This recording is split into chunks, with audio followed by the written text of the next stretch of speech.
여러분 안녕하십니까, 강신업 변호사입니다. 미 비밀 경호국 SS라고 그러죠. 여기가 발칵 뒤집혔다는 소식입니다.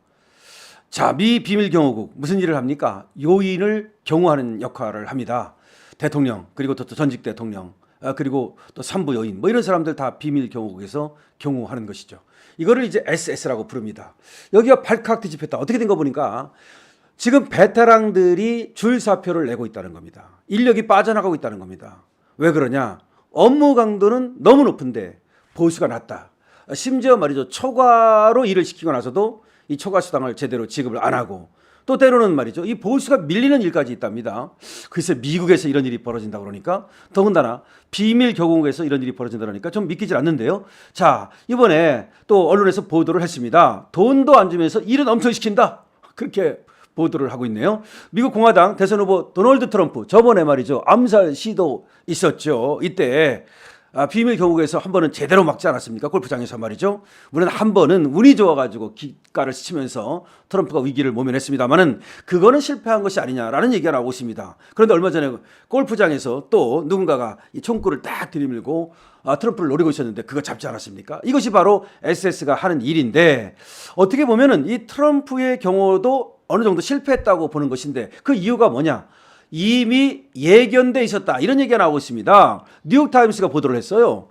SS는 대선부터 나토 이 정상회의에 이르기까지 너무나 요인 경호가 일이 많았다. 가장 바쁜 해가 될 수밖에 없다, 올해가. 그런데 벌써 너무나 많은 베테랑들이 유출이 됐다, 사표를 냈다. 그럼 이건 예견된 거 아니냐, 이런 얘기입니다. 연방 데이터를 이제 뉴욕타임스에서 지금 인용하고 있는데요. 지난 2년간 SS에서 퇴직한 직원이 최소 1,400명이라는 겁니다. 근데 이 인원은 전체 인원의 18%에 달한다는 거죠. 그리고 이거는 지난 20년간 SS 인력 유출 중 최대 규모라는 겁니다.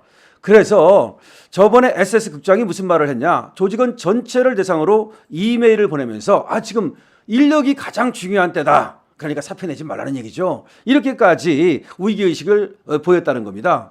근데 전 현직 SS 요원들의 얘기를 들어보니까 왜 그렇게 그럼 사표를 내느냐? 업무 강도가 너무 높다, 보상이 낮다, 경영진의 인사 실패도 있다. 그러니까 인사를 잘해야 되는데 능력 없는 놈을 높여주고 올려주고 능력 있는 사람 승진 안 시키고 뭐 그런 거 아니냐, 이런 얘기도 나오고 있습니다. 또 경호 업무 특성상 초과 근무가 굉장히 많답니다. 경호 업무는 말이죠, 집에도 못 가고 며칠씩 세우고, 그런데도 불구하고 이 초과 수당이 잘 지급이 안 된다, 심지어 그냥 무급으로 떼우는 수도 있다, 이런 얘기가 나오고 있고요. 그래서 미 연방법 집행관협회라고 있습니다.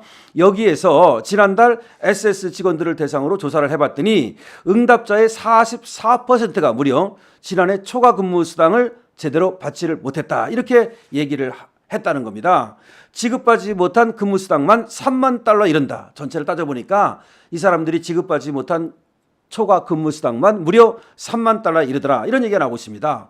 SS는 이처럼 극심한 업무 강도로 인해서 조직을 떠난 그 공백을 메워야 되는데, 이 은퇴자들의 공백을 메우려 했지만 오히려 역효과가 났다는 겁니다. 무슨 얘기냐?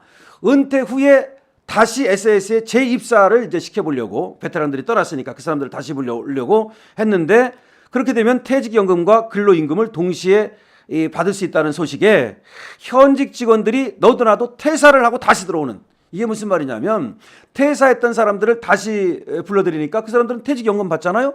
그리고 다시 또 월급 받잖아요. 월급 받고 얘 퇴직했으니까 퇴직연금 받고, 그리고 다시 퇴사했던 사람들을 불러들이니까 현직에 있던 사람들이 나도 퇴사했다 다시 들어올래, 이런 일이 벌어졌다는 겁니다. 그래서 줄사표가 이렇게 벌어지고 있다는 겁니다. 참 정말 이러다 보니까 이게 중구난방이 되고 뭔가 엉터리가 되고 이렇게 돼버린 거죠. 나갔다 들어갔다 나갔다 들어갔다 이렇게 하고, 또 들어오자마자 얼마 배우지도 않고 또 나갔다가 다시 들어온다라고, 이게 질서가 무너졌다, 이런 얘기입니다. 과거에 말이죠, 빌 클린턴 전 대통령 담당 경호원이었던 크리스토퍼 맥클레닉은 이렇게 얘기를 했답니다. 현직에 있을 당시 은퇴 후에 재고용돼서 다시 SS에 들어오는 사람들이 있었는데, 그거는 들어와가지고 무슨 일을 하느냐 보니까 현직에 있다가 다시 나갔다 들어오니까 이 사람들이 이제 SS 요원으로서의 기능을 잃어버린 거야. 그게 들어가지고 페인트 칠하고 있더라는 거야. 그게 무슨 SS 요원이냐. 또 이렇게 얘기도 하고 있습니다. 그 다음에 경험이 없는 사람들이 말이죠. 낙하산 인사로 꽂혀가지고 다시 말하면 이건 인사 실패를 얘기하는 겁니다. 경호도 경자도 모르는 사람들이 와가지고 그야말로 요직을 차지하고 있다. 부정부패, 낡은 경호 장비, 미흡한 훈련 제도 이런 것들이 인력 유출의 원인이 되고 있다. 이렇게 얘기가 되고 있습니다. 어쨌든 지금 트럼프가 암살당할 뻔하지 않았습니까? 그것이 SS의 경호 어떤 그 능력이 떨어졌다라고 하는 얘기가 있었는데 아니나 다를까. 이번에 NYT의 보도를 보니까 이 미 비밀 경호 SS에 이 큰 어떤 문제가 생겼다. 이런 얘기고 이거 발칵 뒤집혔다는 말이죠. 그래서 지금 미국 대선이 있는데 그러지 않아도 해리스, 트럼프 누군가 노리고 있다는 얘기가 있습니다. 과연 미 비밀 경호국 제대로 일을 해낼까요? 아니면 위기가 닥쳤다고도 볼 수 있는데 미국의 비밀 경호국 SS 앞으로 행보를 우리 같이 지켜봅시다. 이상 강신업 TV입니다. 고맙습니다.